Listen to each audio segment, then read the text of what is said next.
Assalamualaikum warahmatullahi wabarakatuh. Alhamdulillah kita bisa bertemu lagi, walaupun kita tidak bertemu secara langsung, tidak bisa bertatap muka secara langsung, ya.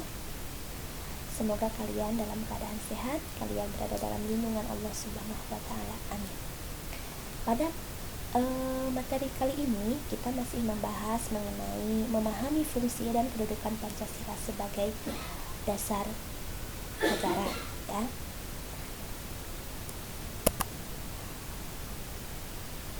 Di sini ada beberapa hal yang akan kita bahas.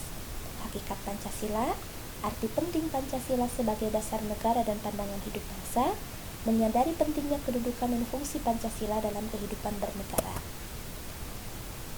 Nah, kalian lihat, amati gambar tersebut. Gambar tersebut adalah mencerminkan kegiatan gotong royong, ya, yang dilakukan oleh masyarakat. Kegiatan gotong royong mencerminkan pengamalan salah satu nilai Pancasila, yaitu Persatuan Indonesia. Persatuan Indonesia itu adalah bunyi dari sila ketiga. Nah, bagaimana dengan bentuk pengamalan nilai-nilai Pancasila sebagai dasar negara? Nah, mari kita bahas, ya. Ini adalah tujuan pembelajaran yang harus kalian capai di materi bab 1. Silahkan kalian baca, ada 4 poin. Hakikat Pancasila, pengertian Pancasila, fungsi Pancasila, proses penetapan Pancasila sebagai dasar negara. Pengertian Pancasila. Apa itu Pancasila menurut kamu? Nah, Pancasila ini digunakan sebagai dasar untuk mengatur penyelenggaraan ketatanegaraan Indonesia yang meliputi bidang ideologi, politik, ekonomi, sosial, budaya, dan pertahanan keamanan. Jadi segala bidang harus bersumber pada Pancasila.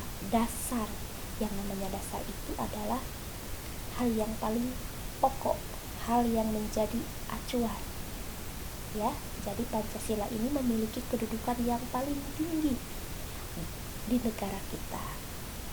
Segala sesuatu, tingkah laku, baik kehidupan kita sehari-hari, para pejabat pemerintah itu harus bertindak berdasarkan apa yang tercantum dalam Pancasila. Fungsi Pancasila. Fungsi Pancasila di materi sebelumnya sudah ibu bahas, ya, sudah ibu jelaskan. Nah, ini tinggal kalian baca, ya. Proses penetapan Pancasila sebagai dasar negara. Nah, ibu yakin kalian pasti sudah memahami betul bagaimana proses penetapan Pancasila sebagai dasar negara, karena ini sudah dibahas pada materi kelas 7 semester 1 di bab 1, ya. Cuma di sini ibu akan mengulangi lagi. Perumusan Negara Indonesia oleh BPUPKI atau Badan Penyelidik Usaha-Usaha Persiapan Kemerdekaan Indonesia. Terus pada 7 Agustus tahun 1945 BPUPKI ini dibubarkan karena dianggap telah selesai dalam menjalankan tugasnya dalam merumuskan dasar negara. Kemudian digantilah dengan PPKI. Pada tanggal 18 Agustus tahun 1945 PPKI mengadakan sidang pertama. Sidang pertama ini menghasilkan 3 keputusan, salah satunya yaitu menetapkan Pancasila sebagai dasar negara.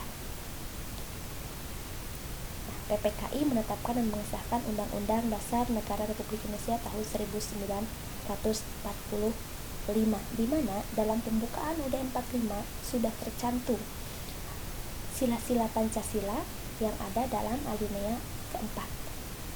Undang-Undang Negara Republik Indonesia tahun 1945 terdiri atas pembukaan dan batang tubuh serta pasal-pasal. Rumusan dasar negara Pancasila yang sah terdapat dalam alinea keempat. Ya, tadi sudah ibu sebutkan.